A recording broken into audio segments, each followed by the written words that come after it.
Kenapa sih lo masuk Mapalaya? Nah, kenapa tuh gue masuk Mapalaya? Jadi awal gue masuk jadi mahasiswa di Jebaya tuh, gue lihat kan, kita tuh ada pasak tuh, kita keliling tuh ke tiap UKM, ada UKM cinta alam dan lain sebagainya lah.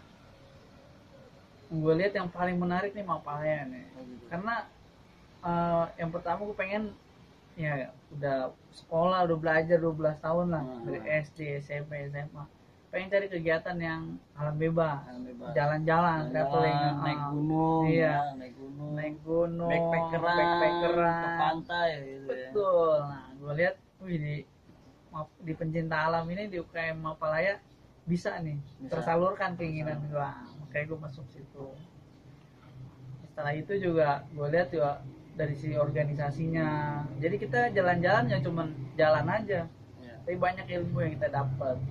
Dari mulai kita sebelum perjalanan kita latihan fisiknya dapat, terus manajemen perjalanannya, sampai ke safety, keamanan buat diri kita sendiri, itu kita diajarin ya. Ada nggak hal-hal yang menarik ketika lu masuk Mapalaya ya? Hal-hal yang menarik kok banyak kok ceritain. Misalkan salah satunya kayak ketika lu naik gunung atau gimana gitu. Misalnya contoh naik gunung. Iya, naik gunung. Ketika naik gunung, hal yang menarik yang gue dapat adalah soal kebersamaan gitu. Bersamaan ya. Dan kalau kita jalan kan, walaupun sedekat apapun lah sama temen itu kan, ya biasa aja gitu kan. Tapi kalau sama anggota Mapalaya itu udah kayak keluarga gitu. Keluarga. Nah, di situ rasa solidaritas, lebih enak ya, lebih jalan-jalan enak. bareng ya. Jadi kalau kita biasa berpergian jauh ada tuh rasa pengen pulang lah, rasa kangen rumah. Nah, tapi ketika gue jalan sama anggota Mapalaya nggak ada tuh, karena kenapa ya, udah anggap kayak keluarga sendiri gitu. Itu nilai plusnya. Di Mapalaya ini kan ada namanya kelengkapan administrasi. Pada saat kelengkapan administrasi, lu ke gunung apa? Pada saat gue ke melengkapi administrasi, gue naik ke Gunung Sindoro Sumbing waktu itu. Itu pengambilan nomor. Pengambilan nomor ke Gunung Sindoro Sumbing. Nah, prosesnya itu dari awal tuh kita latihan fisik, cari data perjalanan, bagaimana karakteristik gunung tersebut, transportasinya bagaimana, sampai kita cari itu buat rumah sakit terdekat. Buat jaga-jaga buat jaga-jaga, buat keamanan diri, untuk kecelakaan atau apa, kita menghindari kemungkinan terburuk lah. Jadi benar-benar di Mapalaya ini diajarin manajemen perjalanan, yang efektif dan seefisien mungkin. Agar mempermudah perjalanan. Sindoro Sumbing itu gunungnya. Gunung Sindoro Sumbing. Setelah itu pengambilan pengambilan nomor, ada pengambilan bed. Nah, pengambilan bednya kemana? Gue pengambilan bed ke Gunung Pangrango. Nah, ngapain di Gunung Pangrango? Pada saat proses pengambilan bed itu kita mengaplikasikan apa yang sudah diajarkan di kelas, materi kelas, dari navigasi darat, terus manajemen perjalanannya. Itu kita aplikasi, kita terapin di situ. Sehingga setelah kita pengambilan bed, goalsnya yang kita dapat bukan cuman kita nerima apa yang ilmu dikasih abang-abang ke kita, tetapi kita bisa mengajarkan kembali ke adik-adik. Itu goalsnya pengambilan bed, menjadi anggota penuh. Jadi setelah pengambilan nomor, terus pengambilan bed, baru jadi anggota penuh. Oh gitu. Nah sekarang kan lo jadi ketua umum nih, ya. Ada nggak cita-cita atau gue pengen kemana nih tahun depan atau bulan depan? Kalau gue simpel, punya cita-cita ngajarin adik-adik gue harus lebih dari gue. Gitu. Jadi gue udah naik ya gunung-gunung di Jawa lah. Gue pengen adik-adik gue atau di bawah generasi setelah gue naik gunung, gak usah mulu-mulu 7 Summit Indonesia, 7 puncak ya, tertinggi di Indonesia, khususnya di luar Pulau Jawa gitu pengen. Itu sih cita-cita gue. Mantep ya. Mudah-mudahan tahun depan atau tahun-tahun berikutnya terlaksana. Lo ini kan salah satu atlet yang ikut dalam ekspedisi Vietnam, puncak di Vietnam ya, Iya, betul. itu Gunung Gunung Pansipan. Gunung Pansipan. Nah, boleh diceritain nggak ke teman-teman biar tahu gitu teman-teman gimana sih proses lu ekspedisi Pansipan itu, dari mulai pencarian dana, terus seleksi atletnya bagaimana, sampai lu mengibarkan merah putih di puncak. Nah, dari awal pencarian dana tuh. Ya, pencarian dana. Nah, kita kan apa ya, mahasiswa. Mahasiswa Nah, ya, mahasiswa dana kan untuk dana terbatas ya. Dana terbatas. Udah gitu jajan aja sulit. Dan ya. sulit, makan sulit ya. Makan sulit. Kok lu Nah, bisa gitu ke Vietnam gitu. Padahal duit nggak banyak. Kan harusnya kan ke luar negeri itu butuh modal yang banyak Betul, kan. nah. Nah, prosesnya itu kita yang pertama melakukan penggalangan dana. Penggalangan Nah, dana. dari mulai internal kita dulu. Internal Kita tuh. buat tuh konsep ekspedisi Vietnam. Ekspedisi Vietnam. Waktu itu momentumnya ngambil pengibaran bendera 17 Agustus. Oh, pengibaran 17 Agustus bendera kemerdekaan. merah putih Hari dikibarin di puncak Vietnam. Vietnam, Wih, Gunung juga Pansipan. ya. Iya, ambil konsep itu. Konsep. Kita sebar tuh apa namanya berupa proposal Proposal ke internal kita dulu, internal, anggota Mapalaya. internal tuh anggota Mapalaya. Anggota Mapalaya dulu. Setelah itu banyak responnya. Banyak respon. Bagus lah ya, namanya ngibarin bendera merah putih. Kegiatan Itu hari-hari. 17 Agustus pula lagi. Iya. Langsung tuh dibuat kaos merchandise. Oh, berarti pencarian dana itu penjualan kaos ya. Iya, dimulai dari situ. Kaos. Nyari untungnya itu buat ekspedisi. Iya, ada tulisannya tuh ekspedisi Vietnam, Mount Pansipan 2016. Nggak ada, beda.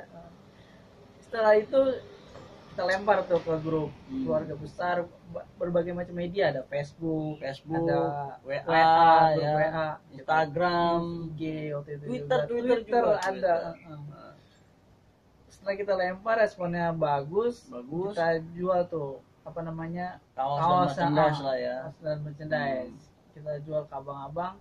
Nah, mulai tuh kita puterin dana tuh. Putar tuh dengan modal yang sedikit dari waktu itu kasih badan pengurus sampai akhirnya waktu itu keuntungan kita itu sekitar 4 juta 5 juta. Wih, besar juga yang untuk internal sendiri ya. Untuk internal. Berarti itu keuntungannya itu dipakai untuk modal ekspedisi. Iya, modal ekspedisi. Nah, terus nggak sampai di situ tuh. Nggak sampai di situ.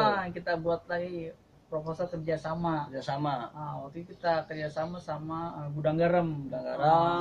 Terus kita ke Menko Polhukam, Bambu Kopin, sama Sivitas Jayabaya sendiri, kampus di internal Universitas Jayabaya sendiri. Ya. Nah, setelah itu kita apa tuh feedbacknya tuh, setelah kita ngasih proposal kita bawa nama mereka, brand mereka itu di Gudang Garam, Menko Polhukam di setiap kegiatan kita. Dari respon mereka positif lah ya. Respon mereka positif. Kan momennya juga pas dengan 17 Agustus itu ya. Iya. Puncak pengibaran bendera. Nah, sampai di situ berjalannya tim ini berapa orang yang ke sana? Tim itu total yang ke sana itu 5 orang. 5 orang berangkat.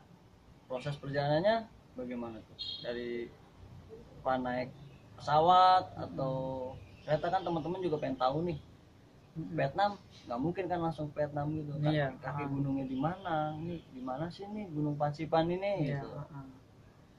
Prosesnya waktu kita ke sana itu dengan pesawat. Waktu itu pesawat Lion Air. Ada bandara, dari Jakarta ke Soekarno-Hatta, ke bandara. Iya, dari Bandara Soekarno-Hatta kita langsung pergi ke Vietnam. Transit dulu kita. Transit dulu Malaysia. Singgah di Malaysia. Naik pesawat dari Indonesia dari Jakarta ke Malaysia. Terus setelah itu langsung ke Hanoi. Vietnam berarti ya. Ibu kota. Dari Hanoi itu, dari bandara Hanoi kan, kita kemana lagi tuh? Kita waktu itu kebetulan karena kita untuk masalah perizinan dan sebagainya kita ke Kedubes dulu untuk konfirmasi. Karena dari Jakarta kita udah ngubungin biar nggak hilang besar. Iya, biar nggak hilang. Ntar kalau dicari namanya di negeri orang kita nggak tahu. Benar-benar juga berarti langsung ke Kedubes ya, Kedutaan Besar Indonesia yang ada di Hanoi. Nah, karena pada saat itu juga lagi kemerdekaan, hari kemerdekaan Indonesia tuh kita ikut tuh kegiatan di Kedubes yang diadain Kedubes kayak lomba, sama kayak di Indonesia makan kerupuk, balap karung. Ada juga di sana. Ada juga di sana ikut proses sebelum kita pengibaran bendera 17-nya. Nah setelah dari Kedubes itu kita kemana lagi? Kita dari Kedubes itu kita ke naik kereta ke Kota Sapa. Oh gitu. Ada banyak pilihan transportasinya, bisa naik mobil, bis, ada kereta. Nah pada saat itu kita memilih kereta. Setelah dari situ, dari situ langsung kita tuh ke kaki gunung ya. Jadi naik Kota Sapa naik mobil ada. Ada charter ya. Charter kita mobil untuk rombongan kita.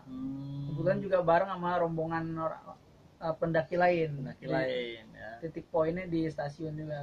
Berarti langsung tuh dari situ langsung ke pos pendakiannya. Pos pendakian ya, base campnya kalau di Indonesia bilang base campnya. Base camp di sana. Habis itu berapa hari tuh?